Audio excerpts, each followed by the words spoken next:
గట్టిగా పెట్టుకోండి, గట్టిగా పట్టుకోండి. 99 రోజులు అయిపోయి 100వ రోజులకు అడుగు పెట్టంగానే మా కాంగ్రెస్ వాళ్ళు వస్తారు.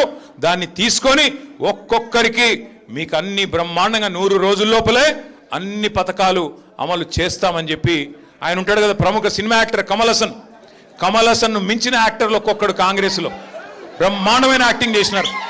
కార్డులు భద్రంగా పెట్టుకోండి అన్నారు. జేమ్స్ బాండుల మాదిరిగా బాండ్ పేపర్లు రాసిచ్చినారు. బాండ్ పేపర్లు రాస్తున్నాం, ఇదిగో 100 రూపాయల స్టాంప్ పేపరు, దేవుడు కాడ పెడుతున్నాం, ఒట్టు పెడుతున్నాం, నమ్మండి దేవుడి మీద ఒట్టు అన్నారు. ఎన్ని మాటలు చెప్తే ఇవాళ నేను అడుగుతా ఉన్నా బట్టి విక్రమార్క గారిని, భద్రంగా పెట్టుకోమంటివి కదా కార్డులు, భద్రంగా 100 రోజులు పెట్టుకోమంటివి కదా, మరి 1000 రోజులు అయ్యేందుకు వచ్చే ఇప్పుడు ఎక్కడ పెట్టుకోవాలా కార్డులు, మరి ఏం చేయాలా? ఇక ఎంత సిగ్గులేని నీతి మాలిన మనుషులంటే కాంగ్రెస్ నాయకులు. ఏమైందయ్యా, 100 రోజులు 6 గ్యారంటీలు అంటారు కదా, 420 హామీలు ఇస్తారు కదా, 13 డిక్లరేషన్లు చెప్తారు కదా.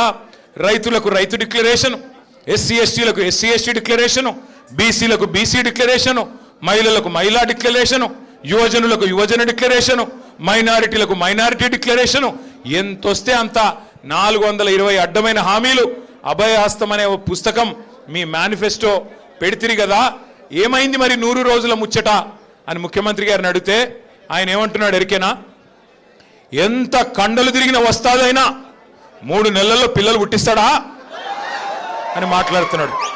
సరే ముఖ్యమంత్రి గారు, నువ్వు చెప్పింది కరెక్టే, 3 నెలల్లో పిల్లలు పుట్టారు, ఓకే, మేము కూడా ఒప్పుకుంటాం, మాకు కూడా తెలుసు, కూర్చున్న వాళ్ళందరికీ తెలుసు, రాష్ట్రంలో అందరికీ తెలుసు.